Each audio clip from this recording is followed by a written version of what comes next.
Ghost, Chapter 2. At first I watched through the gate.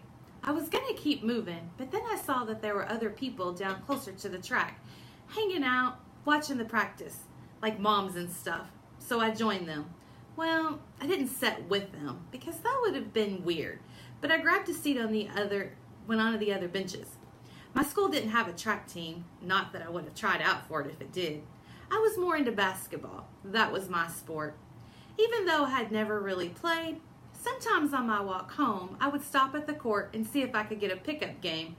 But no one ever picked me, mainly because the old heads didn't like running with kids my age. But I always had this feeling that if I could just get on, I'd be the next LeBron. But I never wanted to be the next, whoever the most famous runner is. I never even thought about it. I looked in the world records book and it says some dude named Usain Bolt is the fastest. But I had never heard of him. My dad never watched running on TV. Are there even famous runners? Like seriously, I'd never heard of none. But judging from the way these kids were stretching and jumping around on the track, some of them probably had. Okay, let's get some high knees. The coach was commanding. He was short and bald, but I could tell that his baldly didn't come from his hair falling out. He was one of those guys who shaved it. Actually, he was one of those guys who shaved all of the hair on his face except his eyebrows, which wasn't a good look.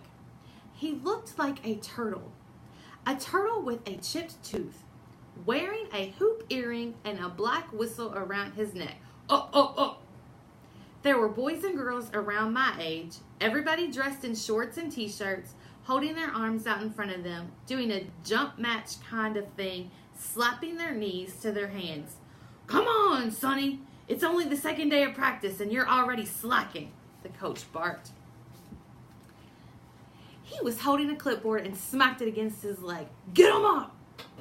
I sat with my feet spread apart so I could spit the sunflower seed shells on the ground between them. The salt was making me so thirsty, but I just couldn't stop eating them. On the track, the high knee things were followed by jumping jacks and some warm-up laps around the track, which seemed like a really bad idea to me. I mean, why would you run to warm up? You'd be tired before it's even time to race. Duh! Then all the runners gathered around the turtle-faced coach. Listen up, he said. If you're on this track, you have either already been part of the defenders or you've been recruited to be part of the defenders. He was talking to them like they had just joined the army or something. I'm sure you all know what that means, but in case you don't, it means that you are part of one of the best youth teams in the city. We are the people the top high schools come for talent.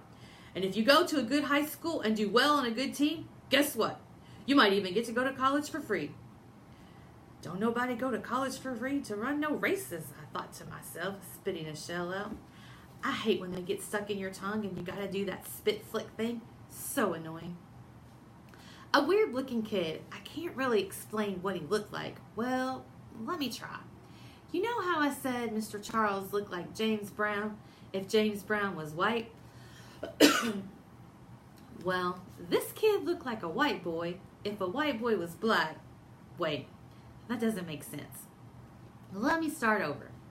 His skin was white, like the color white, and his hair was light brown, but his face looked like a black person's.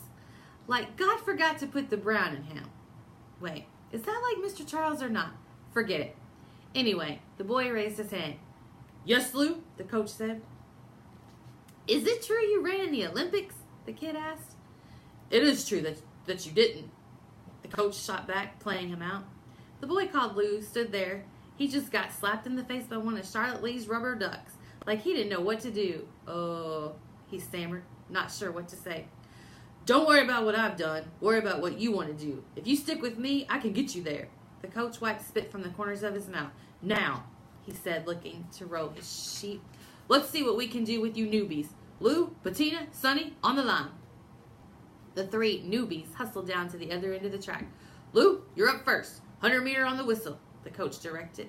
The weird-looking dude, Lou, was decked out in the flyest gear, fresh Nike running shoes, and a full-body skin-tight suit, like a superhero. He wore a headband and a gold chain around his neck, and a diamond glittered in each ear. All the other runners stood off to the side as the coach put the whistle in his mouth. He held a stopwatch in his other hand. "Ready," he said through his teeth. Then came the short squeak, "Boo!" and Lou took off. It was quick. I mean, this kid was really fast. And when he got to the end of the straightaway, a woman who was sitting on a bench on the other side of the track jumped up and squealed and clapped like this dude was some kind of celebrity or something. I was impressed. Not enough to clap, really. I was just happy something unboring was finally happening. But definitely impressed enough to stop sorting seeds in my mouth until he was done. "Nice job," the coach said as Lou trotted back over to the side like a pro. Like this was no big deal, and he knew it. He glanced over at me. I spit shells on the ground. The coach also called out a time and scribbled it down, but I didn't catch it. Next up was the big goofy-looking kid the coach called Sonny. He was the one getting yelled at when I first got there by not kicking his legs up high enough in the warm-ups.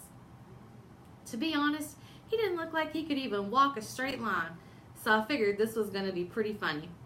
Sonny got in position, closed his eyes, and took a slow, deep breath. Then the coach blew the whistle, and off he went.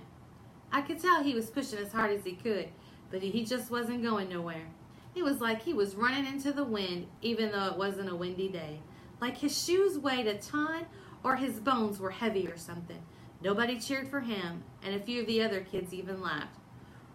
"We'll see who's laughing when we get to the mile," the coach barked at the snickering runners. They all cut it out quick. Sonny looped back over and joined the group, unfazed. He didn't even mind that he had run the slowest I had ever seen anyone run. His sprint was like a jog. My mother could have probably smoked him. Mr. Charles might have even burned him up, and he's like 1,000 years old. The coach gave Sonny a nod, then turned to the next person, a girl. "Next up, Patina." The Patina girl was tall and sprang up and down on her toes, rolling her neck and shoulders, I guess to loosen up. Her hair was yanked back in a stubby ponytail with lots of frizz around the edges. When the coach blew the whistle, Patina broke out in a flash, zooming down the track, definitely faster than Sonny, but not quite as fast as Lou. Still, I was impressed. I mean, I don't know a whole bunch of girls who can run that fast. Actually, I don't really know a whole bunch of girls who run at all. They always be trying to be cute in school, but I ain't mad about that. "Y'all best be better on the lookout for this girl. She runs the 800 like it's a skip down the block," the coach said. Give Patina a high five. If anybody complimented me like that, I'd be trying hard not to smile, but would probably slip a little one. But Patina, she just kept it cool and got back in line like it was nothing. I could tell she was no joke. After Lou, Sonny, and Patina ran, the coach told all the other runners, the vets, to line up and show the newbies how it was done. So on and on it went, the whistle blowing one by one, boys and girls on the line, sprinting down the straightway, each of their times being recorded. Some were faster than others. Actually, most of the vets were pretty fast, but nobody was faster than the pretty boy Lou. Nobody. And the coach kept saying stuff like, "Lou's still the one to beat," which was kind of pissing me off because, I don't know, it just made me think about this kid Brandon at school who always picks on me. Not even just me, though. He picked on a lot of people, and didn't nobody ever do nothing about it. They just said stupid stuff like, "Can't nobody beat him." Same kind of rah-rah. This bowling ball head coach was kicking this kid Lou. It's just, I mean, he was fast, but honestly, he wasn't that fast. When everyone had taken a turn, the coach started over and gave everybody a chance to give it another go to see if they could beat their first time. So Lou was up for another go. He did that same cocky swagger over to the starting line, did a few stretches, some jumps, and the lady on the other side of the track screamed again.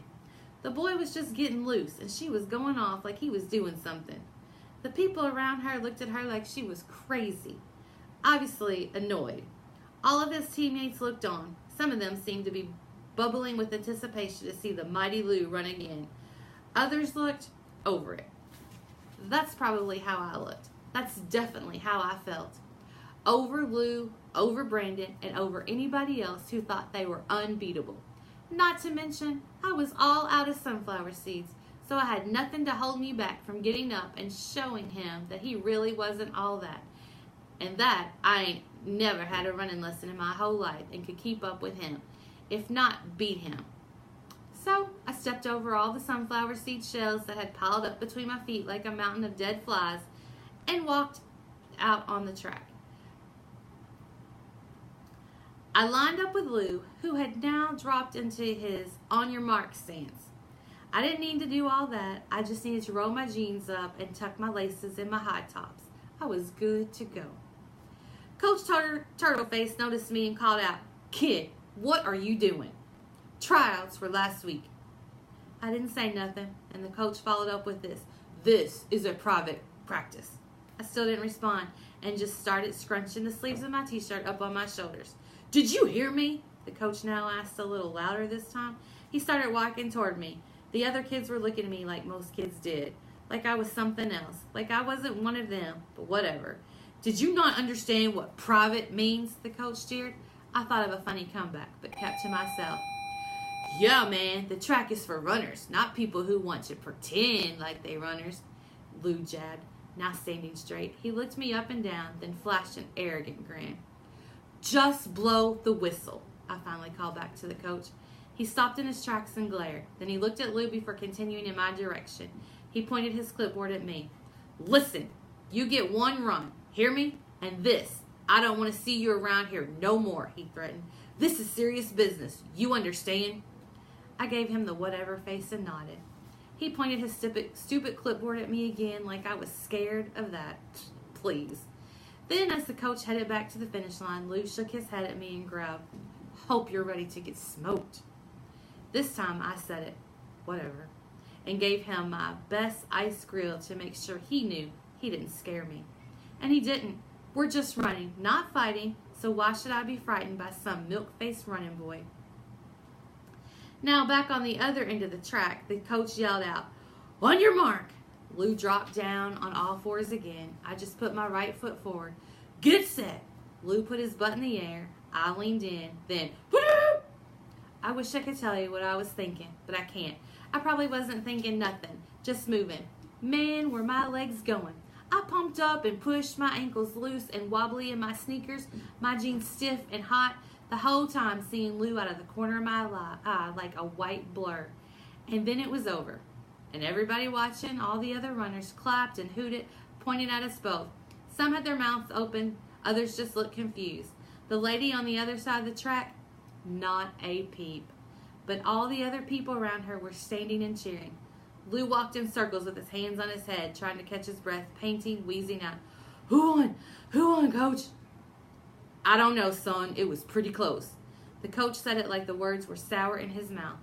I walked back over to my bench, grabbed my backpack, and to keep part of my deal, headed out.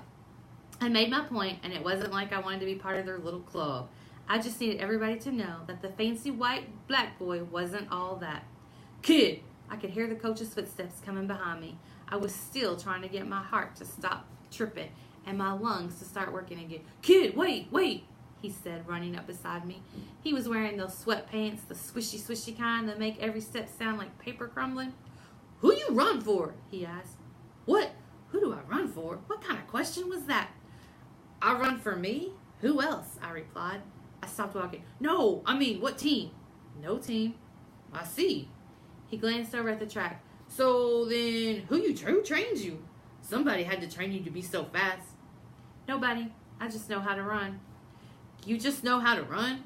he repeated under his breath, followed up by, yes you do." Also, breath talk. "Look, I don't know you. What's your name?" "Castle Cranshaw," I said, then quickly clarified. "But everybody calls me Ghost." By everybody, I meant nobody except for me. That was my self-given nickname. Well, halfway self-given. The night me and Ma busted into Mr. Charles' store, Mr. Charles looked at us like he was looking at two ghosts, like he didn't recognize us, probably because of how scared we both must have looked. So I just started calling myself that. Plus, it wasn't the only time someone had looked at me that way. As a matter of fact, this man, the coach, was looking at me the same exact way as Mr. Charles did that night, stunned. And I couldn't tell if it was because my real name was Castle or because of my nickname. "Okay, Ghost, I'm Coach Brody." We did a proper handshake. "Listen, like I said, I don't know you, obviously, but I know you got something special. At least I think you do. So you want to join the defenders and run with us? I didn't even think about it. Nope. Just like that. Nope. Judging by the look on Coach's face, I could tell nobody said no to running on his team ever. What do you mean, nope? Why not? All the other runners on the track were cracking jokes and playing around. Everybody but Lou. He was back on the line, down on his knees, like he was getting ready to take off again. Because my sport is basketball? You play ball? He asked. Like he didn't believe it. Like I didn't look like I could hoop. Yup. For who? Why you keep asking me who I do things for? I snapped, mainly because I didn't play ball for nobody. Not yet, at least.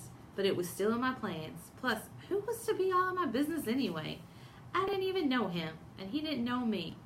Look, even if I wanted to join your team, I continued, I would have to ask my mother first, and she's probably going to say no. So let me ask her, he cut in. Why you care? It's just running, I said. Is that what you think? Coach narrowed his eyes. That this is just running? Yeah, well, I mean, what else is there? Ready, set, go, run, the end? I said like a robot. Coach let out a hearty laugh, the kind that sounds false. Nobody really laughs that hard, and the loud without bending over like it hurts. We'll get to that, Coach said, cutting his laugh off instantly. Like I said, for now, let's focus on it at hand. If your mom says it's cool, will you join? Man, I told you, I play ball. Coach sized me up, biting down on his bottom lip. Okay, I'll tell you what. Basketball is your sport, cool. But if you want to be a better ball player, join this team, and you'll be faster and stronger than anyone on the court. Matter of fact, your legs will be so strong, you'll be dunking on people by next year. You think I'm stupid? I looked at him sideways. Ain't no way I could be dunking in a year. I never heard of no 8th graders that can dunk. Depends on what you say next. You are if you don't let me ask your mom about joining. Coach was looking at me like he was dead serious. Like he really thought running could help my hops and get me dunking by next year. Which if that did happen, I would go right down to the court with Sicko and them and demand to play. I kept checking his face for a sign he was lying. A sign that would have been easy to see because he didn't have no hair to disguise it. But there was no sign, no lie. Man, I'm telling you, she ain't gonna say yes. Good enough. Coach nodded, a sure smirk on his face. Practice is almost over. Might as well stay, and then I'll drop you off at home. I'll talk to her then. Cool? Not cool. Not really. I mean, track? And who was this man? I've seen those weird shows where psychos pose like coaches and stuff and get you caught up, and the next thing you know, my mother's in jail too for handling this dude. I didn't trust him. But on the other hand, I didn't have anything else to do or nowhere else to be, so I figured it was worth scoping him out and seeing how he acted around all the other kids and their parents. I mean, I could always use the ride home, but I ain't no fool. After practice was done, everybody met up with other people waiting for them, family and friends or whatever. Coach spent a lot of time talking to all the moms and dads, mostly moms, especially of the vets. They all acted like they really, really knew each other, like family, hugs and all that. And that made me feel a little better about him, because moms don't trust nobody around their kids. So I agreed on the ride. Coach and I walked to his car, which I was surprised to see was a cab. You stole a cab? I asked while he cleaned a bunch of stuff off the seat. Food bags, shoes, water bottles, sports drinks. The front of his car was a mess. He threw everything in the back. No, Coach said, brushing crumbs on the floor so I could finally get in. What makes you think that? Because you're a coach, I said, holding my backpack in my lap. So how you got one? I coach because I love it, but it don't pay the rent. Being a cab driver does. He started the car. Then why would you love coaching? Seems like if being a cabbie gets you paid, that should be what you love. I explained what seemed obvious. Looking out the window, Coach back out of the parking space. Wait, I said. You're not going to make me pay for this ride home, are you? Because if you are, you can just let me out and I can walk. Why would I make... Coach started, then stopped. Then he sighed. Just tell me where you live. Where I live? Where I live? When anyone ever asks about where I live, I get weird because people always treat you funny when they find out you stay in a certain kind of neighborhood. But I was used to people treating me funny. When your clothes are 2 sizes too big and you got no-name sneakers and your mother cuts your hair and it looks like your mother cuts your hair, you get used to people treating you funny. So what's one more person? Glass Manor, I said. You know where that's at? Coach didn't blink. Yeah, I know where that is. We didn't really say too much in the car, just zipped from one side of the neighborhood to the other, from the good side to the other side. It was my first time ever in a cab. I was used to walking everywhere, unless I was going somewhere with my mom. Then it was on the bus. Coach talked on the phone most of the trip, judging by what he was saying, what time he'd be home, checking to see if somebody named Tyrone had eaten yet, asking what was for dinner. Made me think he was talking to his wife. I wonder what she looked like. Probably not too hot, since she married a man who looked like a chip-toothed turtle. Coach was saying something about Jim's shoes to the maybe wife on the phone when I noticed a woman walking in white scrubs, white sneakers, carrying a black leather purse big enough to fit the whole world in it, and her hair was cut like a boy's. I tapped Coach on the arm and told him to pull the cab over. Hold on, he said to the person on the phone. Then to me, what? Pull over, I repeated. That's my mother. Coach pulled to the side of the street and rolled down the window. Ma! I called out, waving to her. She looked, then looked again, trying to make sure I was who she thought I was. Cass, she said, approaching the cab. What are you doing in a cab? Matter of fact, what are you doing in the front seat of a cab? No, answer the first question. What are you doing in a cab? Hop in, I said. No, you hop out, she replied. Ma! Ma'am, Coach leaned over so she could see him. It's fine. Hop in. I'm just going to give him a ride home. Then he added, on the house. Coach swiped everything on the back seat to one side as I reached back and opened the door. My mother stood outside of the car for what seemed like minutes before deciding to climb in. And even after she did, she kept the door open, one foot still on the sidewalk, so she could jump back out if she needed to. Her bag, which I knew was full of styrofoam containers of chicken and gravy, or whatever gross but free meal we were going to have for dinner, crunched on the seat beside her, and she finally pulled her leg in and closed the door. How was work? I asked as Coach pulled back into the street. Cass, don't you how was work me? Why are you in a cab? And excuse me, sir, no offense, but who are you? Told you, moms don't trust nobody around their kids. Coach adjusted the rearview mirror so he could see my mother in the back. I'm Coach Brody, but everybody calls me Coach. I run the Defender City track team. And your son came and set my practice today. Coach threw a quick glance at me. Did you know he could run? Did I know he could run? She was sitting directly behind me, but I could still feel the heat of her eyes burning through the headdress, scorching the back of my neck. Yeah, he could run, like really run. My mother just sort of grunted. I knew better than to say anything or to even turn around and look back at her.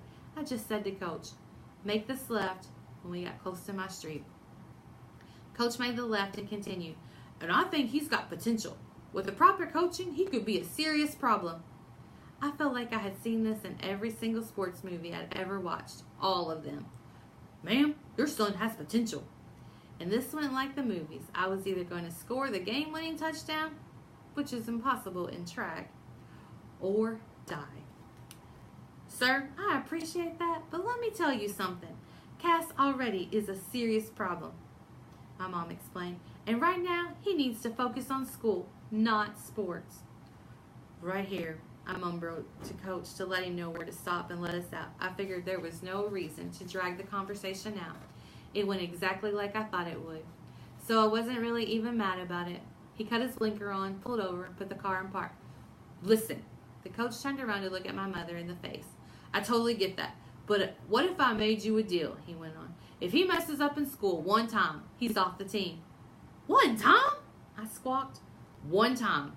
Coach held out his hand out to my mother. I kept my eyes forward until I heard her exhale the breath of a long day. You're going to get him home every day? She asked. Yes. What about his homework? It'll be done. He sounded pretty confident for not even knowing me like that. Coach gave us both one of his cards. I put mine in my backpack while Ma gazed at hers, making sure everything was legit. Then she let out another big sigh, this time probably the breath of a worried mom. Well, at least I'll know where he'll be after school. She gave in. And that was it. Just like that, for the first time my whole life, I was on a team.